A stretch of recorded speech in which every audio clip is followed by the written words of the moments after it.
يا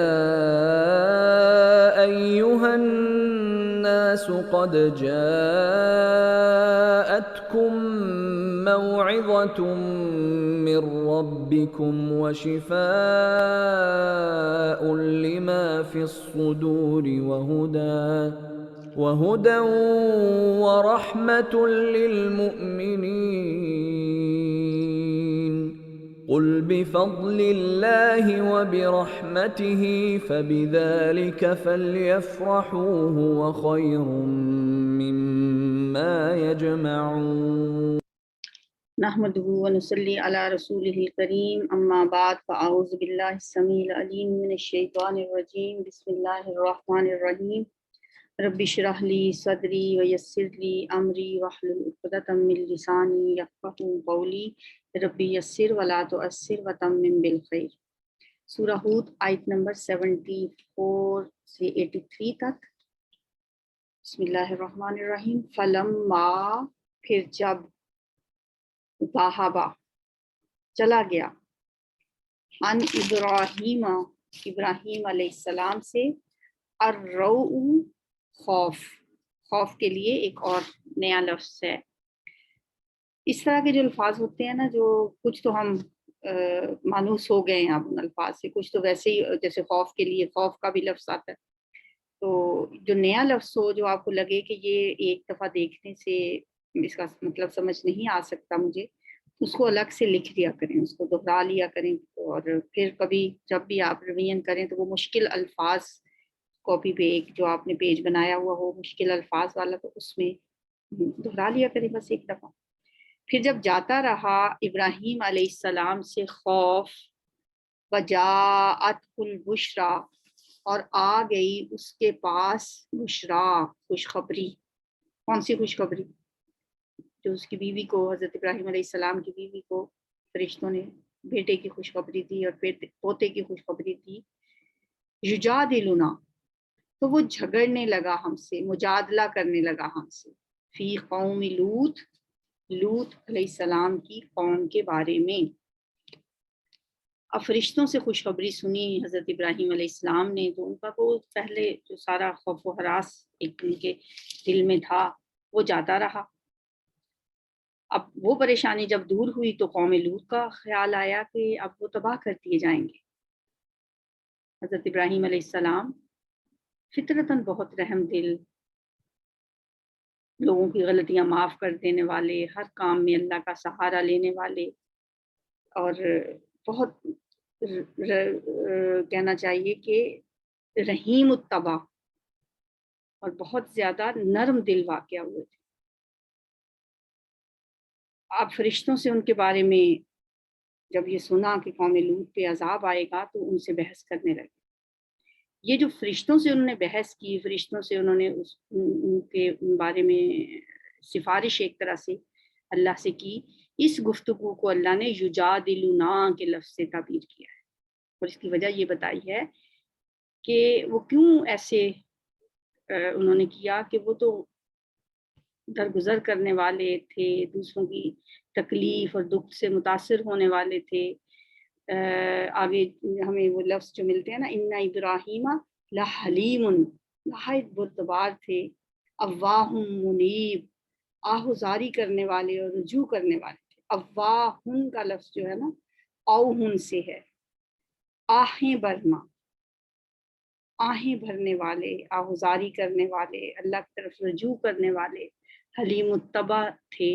اس وجہ سے انہوں نے اللہ کے حضور سفارش کی. تو فرشتوں نے آگے سے کیا جواب دیا کہ اب ان کو مہلت نہیں دی جا سکتی، یہ معاملہ سفارش کی حد سے گزر چکا ہے، اب ان کو نہیں بچایا جا سکتا. یہاں پہ جھگڑے کا لفظ اللہ نے استعمال کیا اس موقع، یہ اس انتہائی محبت اور ناز کے تعلق کو ظاہر کرتا ہے جو حضرت ابراہیم علیہ السلام اپنے رب سے رکھتے تھے. اس لفظ سے آنکھوں کے سامنے ایک ایسی تصویر آتی ہے کہ اللہ کا بندہ اللہ کے سامنے ایک بحث کر رہا ہے، اصرار کر رہا ہے کہ کسی نہ کسی طرح قوم لوط سے عذاب ٹال دیا جائے۔ اللہ جواب میں کہہ رہی ہیں کہ یہ قوم اب خیر سے بالکل خالی ہو چکی ہے، اس کے جرائم حد سے بڑھ چکے ہیں، اس کے ساتھ کوئی رعایت نہیں کی جا سکتی، مگر اللہ کا بندہ بہت اللہ سے محبت کرتا ہے، جسے خلیل اللہ کا لقب دیا جا چکا ہے، وہ پھر بھی یہی کیا جاتا ہے کہ یا اللہ اگر کچھ تھوڑی سی بھلائی بھی ان میں باقی ہے تو ان کو مہلت دے دے، شاید یہ بچ جائیں۔ اور بائبل میں اس جھگڑے کی کچھ تھوڑی سی تفصیلات بھی ہمیں ملتی ہیں کہ حضرت ابراہیم علیہ السلام جو تھے وہ فرشتوں سے انہوں نے کہا کہ ان بستیوں میں اگر 2 بستیاں تھیں نا لوط علیہ السلام کی، انہیں کہا جاتا ہے امورا اور سدوم کی بستیاں، کہ اگر 50 آدمی بھی راستے ہوئے تو کیا پھر بھی ان کو ہلاک کر دیا جائے گا؟ فرشتوں نے جواب دیا کہ نہیں، پھر انہیں ہلاک نہیں کیا جائے گا۔ پھر حضرت ابراہیم علیہ السلام ان سے پوچھتے ہیں کہ اگر 40 آدمی ہوں، انہوں نے کہا پھر بھی ان کو تباہ نہیں کیا جائے گا۔ اور اسی طرح وہ پھر بات ہوتے ہوتے 5 آدمیوں پہ آ گئی۔ اس پر حضرت ابراہیم علیہ السلام کو بتایا گیا کہ آپ اس بحث کو چھوڑ دیں، اب تو آپ کے رب کا فیصلہ آ چکا ہے، کیونکہ ان بستیوں میں خود حضرت لوط علیہ السلام اور ان کی 2 بیٹیوں کے علاوہ ایک شخص بھی راہ راستے نہیں۔ یہ جو تورات میں جو تفصیل بتائی گئی ہے اس کے مطابق لگتا ہے کہ اگر کوئی 5 آدمی بھی ہدایت پہ ہوتے تو شاید ان پہ عذاب نہ آتا، لیکن ان پہ تو 5 کیا، وہاں تو ان کی اپنی بیوی بھی راہ راستے نہیں تھی۔ تو ابراہیم علیہ السلام بہت درد دل رکھنے والے تھے، اس لیے انہوں نے اللہ سے بہت کوشش کی کہ لوط علیہ السلام کی قوم کو عذاب سے بچا لیا جائے۔ اللہ فرماتے ہیں یا ابراہیم آرز عن ھذا، اے ابراہیم اعراض کریں اس سے، اعراض کریں عن ھذا اس سے، انہو بے شک وہ قد جاء امر ربک، یقیناً آ چکا ہے حکم تیرے رب کا، فیصلہ ہو چکا ہے ان کے بارے میں۔ وَإِنَّهُمْ آتِيهِمْ، اور بے شک وہ لوگ کہ آنے والا ہے ان کے پاس، وَإِنَّهُمْ، اور بے شک وہ یعنی وہ لوگ حضرت لوط کی قوم کے جو لوگ ہیں، آتِيهِمْ آنے والا ہے ان پر، عذاب غیر مردود، ایسا عذاب جو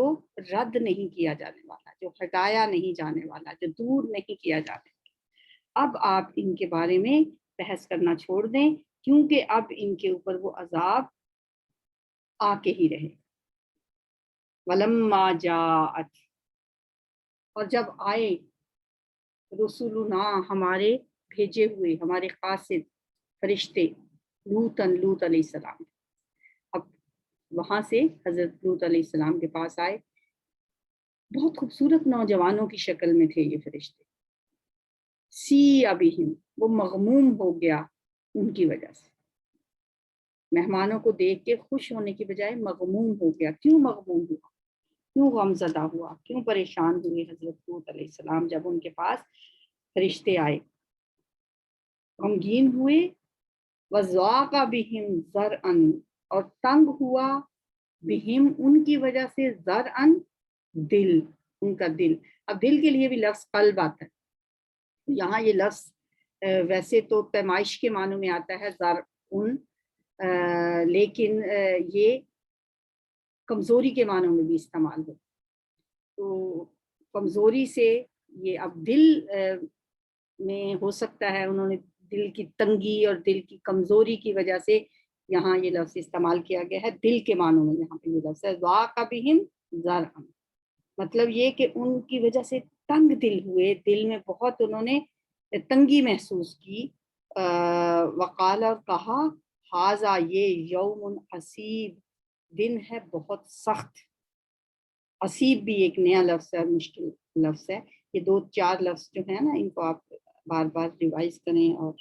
علیحدہ سے لکھ لیں۔ اور کیوں کہا انہوں نے کہ یہ دن بہت سخت ہے، کیونکہ ان بستیوں کے لوگوں میں جو بیماری تھی، اور اللہ نے تو اس کی آخری آزمائش کے لیے فرشتوں کو بھیجا تھا خوبصورت نوجوان لڑکوں کے روپ میں، لیکن حضرت لوط علیہ السلام ان خوبصورت مہمان لڑکوں کو انسان ہی سمجھے، ظاہر ہے وہ ان کے پاس کوئی غیب کا علم تو نہیں تھا، جیسے ہم پہلے بھی بات کر چکے ہیں کہ پیغمبروں کے پاس غیب کا علم نہیں ہوتا، بس وہی غیب کی خبریں ان کو معلوم ہوتی ہیں جو اللہ نے انہیں بتا دی۔ اس لیے وہ بہت پریشان ہوئے کہ اب وہ اپنے ان مہمانوں کا دفاع کیسے کریں۔ اب وہ جانتے تھے کہ ان کی قوم کے لوگ باز آنے والے نہیں ہیں، وہ کسی دلیل سے سمجھنے والے نہیں ہیں، اور آپ اکیلے زبردستی انہیں روک بھی نہیں سکتے، ان کے کوئی جوان بیٹے بھی نہیں تھے، ان کا کوئی ایسا کنبا قبیلہ بھی نہیں تھا جو ان کی مدد کرتا۔ بس وہ پریشان ہو گئے کہ بس آج کا دن تو بہت سخت ہے، اب میں اپنے مہمانوں کا دفاع کیسے کروں گا۔ وجاءہ قومہ، اور آئی اس کے پاس اس کی قوم، یہرعون، بھاگتے ہوئے ایسے جیسے سختی سے ہانکے جا رہے، یہرعون مجہول کا صیغہ ہے، ہانکے جا رہے تھے، دوڑتے ہوئے آئے، الیہ اس کی طرف۔ ہو سکتا ہے کہ حضرت لوط علیہ السلام کی بیوی جو کہ اسی قوم میں سے تھی لیکن اپنے شوہر کی بجائے اس کی ہمدردیاں اپنی قوم کے ساتھ تھی، ہو سکتا ہے اس نے اطلاع دے دی ہو ان کو، اور ان کو جب پتہ چلا کہ لوط علیہ السلام کے گھر میں تو بڑے خوبصورت لڑکے اور بہت خوبصورت نوجوان مہمان آئے ہیں، تو وہ دوڑتے ہوئے اس کی طرف آئے۔ فمن قبل، اور اس سے پہلے، کانو تھے وہ یعملون السیئات، برے کام کیا ہی کرتے تھے، برائیوں کے خوگر تھے۔ قال، اس نے کہا، یا قوم، اے میری قوم کے لوگ، ہاؤلائی بناتی، یہ میری بیٹیاں ہیں، ہن اطہر، یہ زیادہ پاکیزہ ہیں، لکم تمہارے، فاتقوا اللہ، بس اللہ سے ڈرو، ولا تخزونی، اور نہ تم رسوا کرو مجھے، فی ضیفی، میرے مہمانوں کے ساتھ۔ اب اس میں مفسرین نے دو قسم کی آراء دی ہیں۔ ایک معنی تو انہوں نے یہ مراد لیے ہیں کہ تمہارے گھروں میں تمہاری بیویاں موجود ہیں جو میری بیٹیوں ہی کی طرح ہیں، کیونکہ نبی اپنی پوری قوم کے لیے باپ کی طرح ہی ہوتا ہے۔ دوسرے یہ معنی بھی ہو سکتے ہیں کہ حضرت لوط علیہ السلام نے اپنی بیٹیوں کے بارے میں فرمایا ہو کہ یہ میری بیٹیاں ہیں، ان سے نکاح کر لو، میں اس کے لیے تیار ہوں، لیکن میرے ان مہمانوں کے سامنے مجھے رسوا نہ کرو۔ الیس منکم رجل رشید، کیا نہیں ہے تم میں کوئی بھی شخص بھلا، کوئی اچھا آدمی، کوئی بھلا آدمی، کوئی سمجھ رکھنے والا، کوئی تم میں نیک چلن ہے ہی نہیں؟ کہ تم میں ایک بھی ایسا آدمی نہیں ہے جو جسے میں کہہ سکوں کہ اسے میری بات سمجھ آ جائے؟ کوئی ایک بھی شریف النفس انسان نہیں ہے جو میرا ساتھ دے اور ان لوگوں کو بد اخلاقی اور بے حیائی سے روکے؟ قالو، انہوں نے کہا، لقد علمت، اب ان کا جواب سنیں کہ کتنی ڈھٹائی ہے ان کے اندر، کس قدر وہ برائی میں حد سے زیادہ بڑھ چکے ہیں۔ کہنے لگے، لقد علمت ما لنا فی بناتک من حق، تو جانتا ہی ہے، بلا شبہ یقیناً تو جانتا ہے۔ دیکھو، لام تاکید اور قد بھی تاکید کے لیے، یقیناً، بلا شبہ، آپ جانتے ہیں، ما لنا فی بناتک، نہیں ہے ہمارے لیے، فی بناتک، تیری بیٹیوں میں یا قوم کی بیٹیوں میں، من حق، کوئی حق، کوئی رغبت نہیں ہے ہمیں ان کی طرف۔ وَإِنَّكَ لَتَعْلَمُ، اور بے شک تو یہ بھی جانتا ہے، ما نرید، کہ ہم کیا چاہتے ہیں، ارادہ یرید، ارادہ تم سے، نرید ہم چاہتے ہیں، یرید ہو تو ہوتا ہے وہ چاہتا ہے، نرید ہم چاہتے ہیں، ما نرید کیا چاہتے ہیں ہم، وَإِنَّكَ لَتَعْلَمُ مَا نُرِيدُ، اور بے شک تو جانتا ہے کہ ہم کیا چاہتے ہیں، یعنی تمہیں معلوم ہے کہ تمہاری ان بیٹیوں میں کی طرف ہمارا کوئی رجحان اور کوئی رغبت نہیں ہے، اور تمہیں یہ بھی پتا ہے کہ ہم کیا چاہتے ہیں، بس ہم سے ادھر ادھر کی باتیں نہ کریں، آپ سمجھتے ہیں کہ ہمارا یہاں آنے کا کیا مقصد ہے۔ قال، اس نے کہا، یعنی لوط علیہ السلام بڑی حسرت کے ساتھ، اس وقت ہم ان کا جو دلی کیفیت ہے اس کو سمجھ سکتے ہیں، لو ان لی بکم قوۃ، کاش کہ میرے پاس ہوتی تمہارے مقابلے کے لیے کوئی قوت، لو، کاش کہ، انا، واقعی، لی، ہوتی میرے پاس، بکم، تمہارے مقابلے کے لیے، قوتاً، کوئی قوت، کوئی طاقت، کوئی میرا کنبہ قبیلہ ہوتا یا کوئی میرے پاس اتنی طاقت ہوتی، او یا آوی،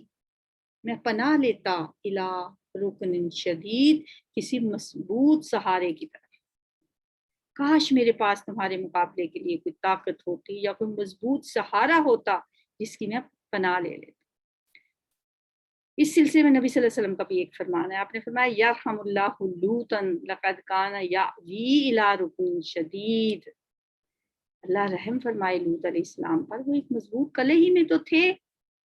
یعنی اللہ کی پشت پناہی اور حفاظت تو حضرت لوط علیہ السلام کو حاصل تھی، لیکن اس وقت جو صورتحال بنی ہوئی تھی اس پر ظاہر ہے وہ بشر تھے، ایک پریشانی اور خوف کا جو ایک عالم تھا، وہ جو ان کے اوپر طاری تھا، اور تو یہ اس طرح کہہ دینا کوئی نبوت کی عصمت کے خلاف نہیں ہے، جیسے حضرت موسیٰ علیہ السلام نے بھی تو وقتی طور پر جادوگروں کے سانپوں کو دیکھ کے وہ بھی تو ڈر گئے تھے نا۔ تو یہ ظاہر ہے جو انبیاء ہوتے ہیں وہ انسان ہی ہوتے ہیں، بشر ہوتے ہیں، تو اس لیے بعض اوقات اس طرح کی بات پریشانی میں ان کے منہ سے نکل جاتی ہے۔ تو یہ بھی پریشانی میں، تکلیف میں، غم میں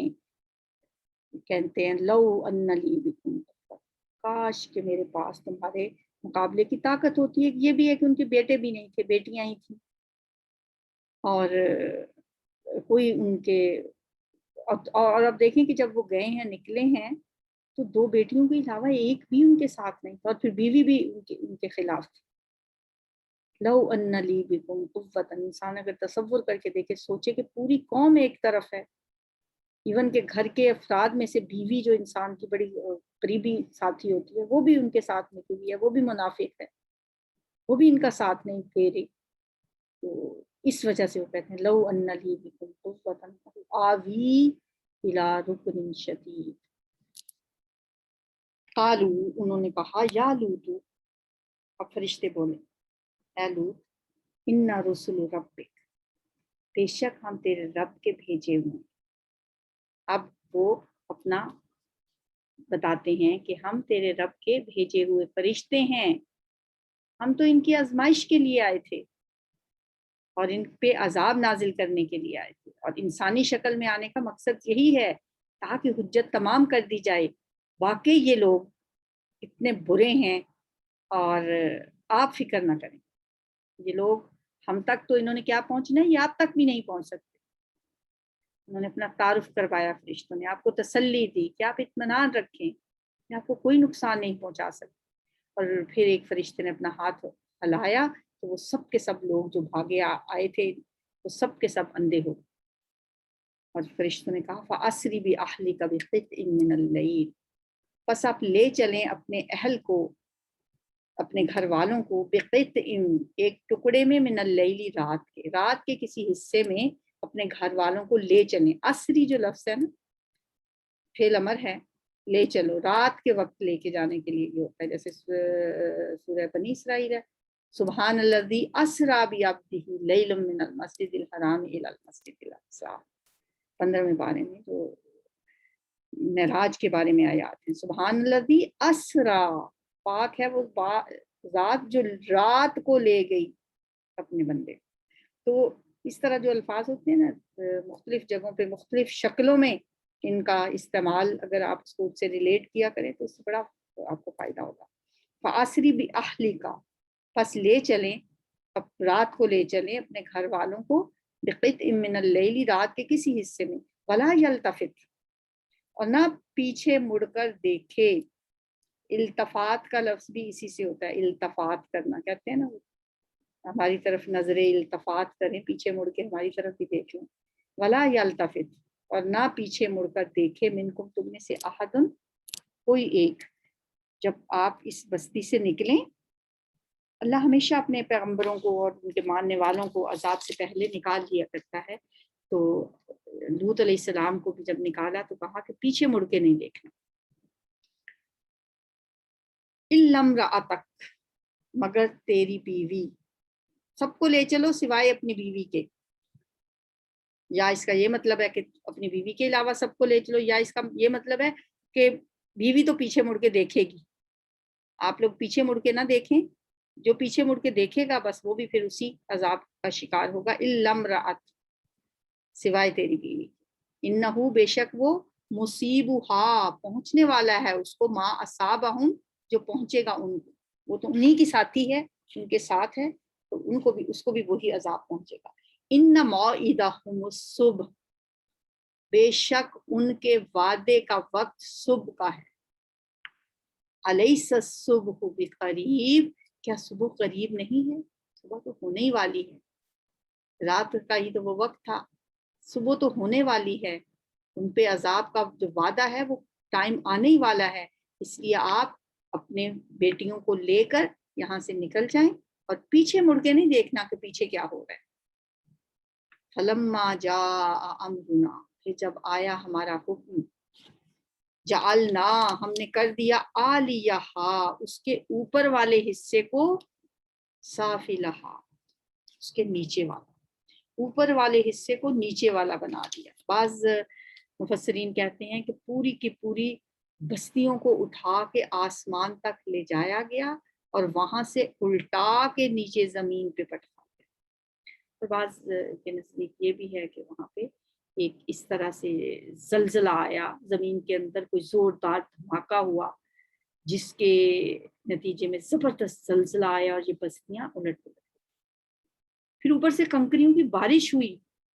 اور اس طرح انہیں پتھروں کے اندر دفن کر دیا گیا۔ وَأَمْطَرْنَا عَلَيْهَا حِجَارَةً، اور ہم نے برسائے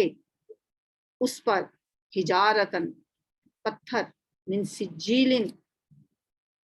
کھنگر کی قسم سے، منضود تہبت ہے۔ سجیل اصل میں فارسی لفظ ہے، میں نے پہلے بھی آپ کو بتایا تھا،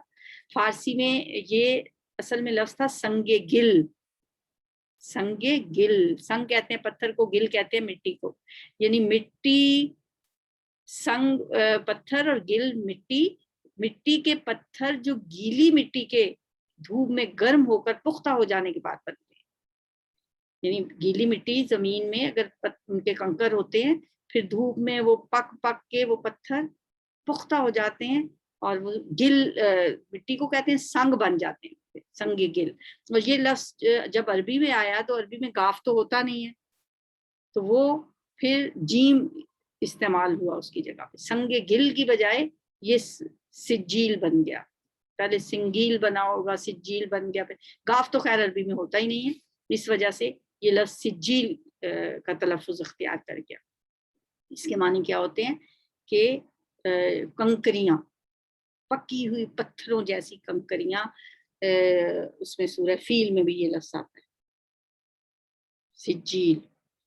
منضود تہبت ہے، اور مسومتن نشان زدہ تھے، ان پہ نشان لگے ہوئے تھے،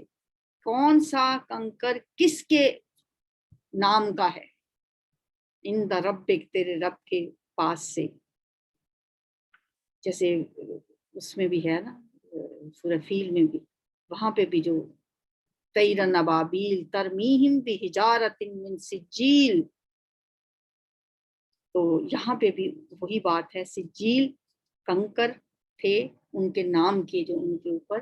مسومتن نشان زدہ، وما ہی من الظالمین ببعید، اور نہیں ہیں یہ بستیاں ظالموں سے کچھ دور، وما اور نہیں ہیا، یہ بستیوں کے لیے بھی ہیا ہو سکتا ہے اور ان پتھروں کے لیے بھی ہو سکتا ہے کہ وہ پتھر جو ان پہ پڑے تھے، یہ ظالم جو ہیں یہ ان ظالموں سے کوئی زیادہ دور نہیں ہے، یعنی مشرکین مکہ سے قوم لوط کی یہ بستیاں زیادہ دور نہیں ہیں۔ قریش کے قافلے جب فلسطین کی طرف جاتے تھے تو پہلے قوم سمود، قوم مدین کے علاقے سے گزرتے، پھر قوم لوط کی بستیوں کے آثار بھی ان کے رستے میں آتے تھے کہ وہ بستیاں تم سے دور تو نہیں ہیں۔ اب بات آ کے وہیں پہ ختم کی گئی ہے جہاں نبی صلی اللہ علیہ وآلہ وسلم کو سمجھانا مقصود ہے، نبی صلی اللہ علیہ وآلہ وسلم کو بتانا مقصود ہے کہ یہ لوگ جو ہیں یہ آپ کو، آپ کی اگر بات نہیں مانتے، یہ اپنے آپ کو یہ سمجھتے ہیں کہ ہم تو بہت خانہ کعبہ کے متولی ہیں، ہم اللہ کے بہت پیارے ہیں، ہم پہ کوئی عذاب نہیں آ سکتا، تو ان کو یہ سمجھ لینا چاہیے، یہ بات ذہن نشین کر لینی چاہیے کہ اللہ کا جو قانون مقافات ہے جس سے لوگ بے خوف اور مطمئن ہوئے بیٹھے ہیں. کس طرح ہم دیکھتے ہیں کہ تاریخ کے دوران تسلسل اور باقاعدگی کے ساتھ یہ ظاہر ہوتا ہے، اور ان کے آگے پیچھے یہ اس کے کھلے کھلے آثار موجود ہیں. ایک طرف اس حضرت ابراہیم علیہ السلام کو دیکھیں جو حق و صداقت کی خاطر گھر سے نکلے اور ایک اجنبی ملک میں جا کے وہ بالکل اجنبیوں کی طرح رہے اور کوئی طاقت ان کے پاس نہیں تھی، مگر اللہ نے ان کے اچھے عمل کا یہ پھل ان کو دیا کہ ایک بانجھ بیوی سے اللہ تعالیٰ بڑھاپے میں انہیں اسحاق علیہ السلام اور پھر ان کے ہاں یعقوب علیہ السلام، پھر آگے حضرت یعقوب کے بھی بیٹے حضرت یوسف علیہ السلام، بلکہ بنی اسرائیل سے ان کی وہ عظیم الشان نسل چلتی ہے جس کی عظمت کے ڈنکے پھر صدیوں تک اسی فلسطین اور شام میں بجتے ہیں جہاں پہلے وہ ایک بالکل ایک مہاجر کی حیثیت سے آ کے رکے تھے.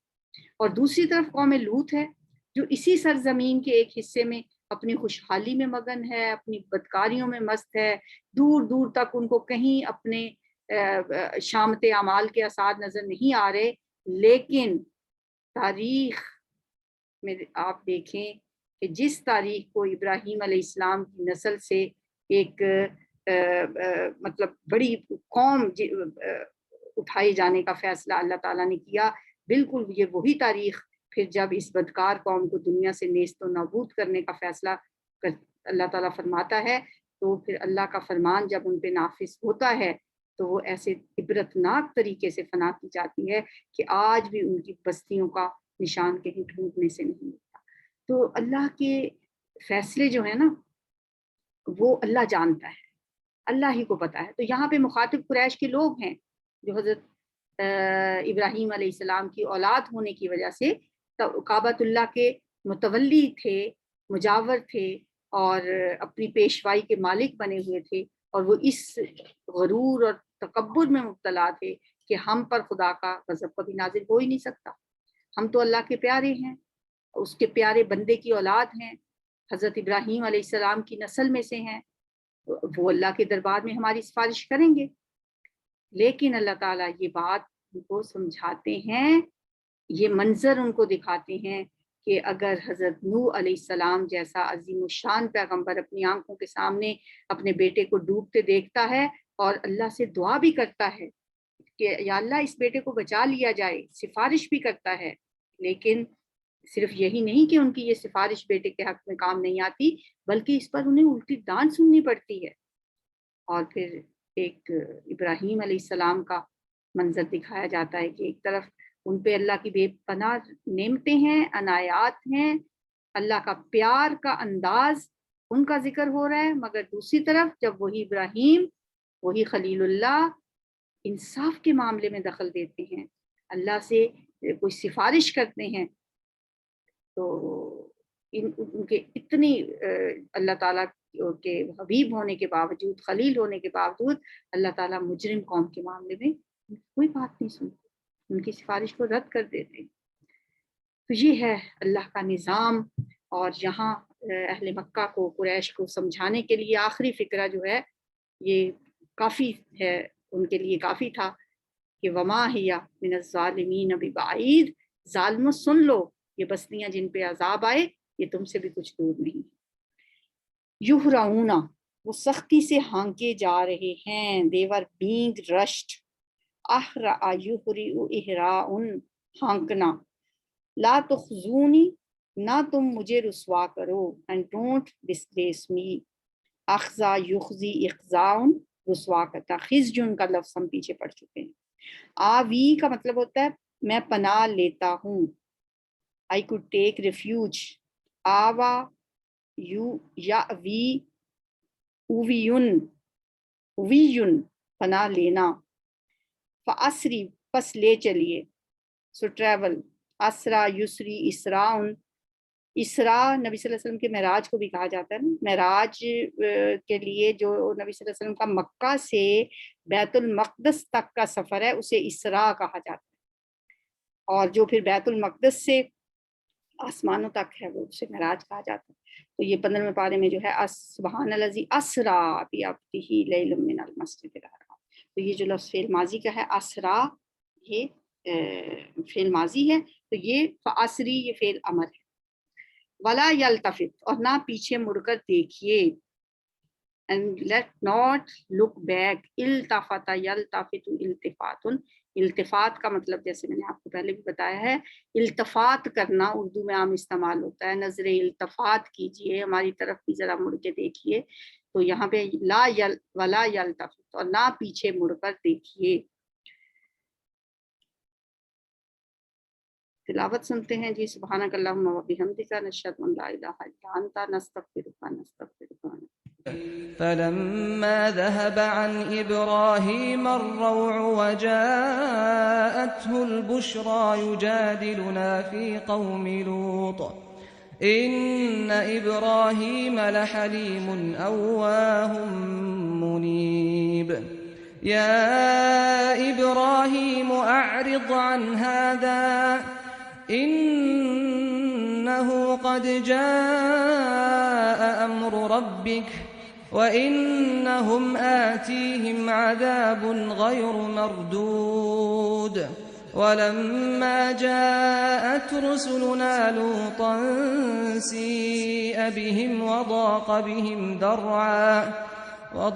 بهم ذرعا وقال هذا يوم عصيب وجاءه قومه يهرعون إليه ومن قبل كانوا يعملون السيئات قال يا قوم هؤلاء بناتي هن أطهر لكم فاتقوا الله ولا تخزون في ضيفي أليس منكم رجل رشيد قالوا لقد علمت ما لنا في بناتك من حق وإنك لتعلم ما نريد قال لو أن لي بكم قوة أو آوي إلى ركن شديد قالوا يا لوط إنا رسل ربك لن يصلوا إليك فأسر بأهلك بقطع من الليل ولا يلتفت منكم أحد إلا امرأتك إنه مصيبها ما أصابهم إن موعدهم الصبح أليس الصبح بقريب فلما جاء أمرنا جعلنا عاليها سافلها وأمطرنا عليها حجارة من سجيل منضود مسومة عند ربك وما هي من الظالمين ببعيد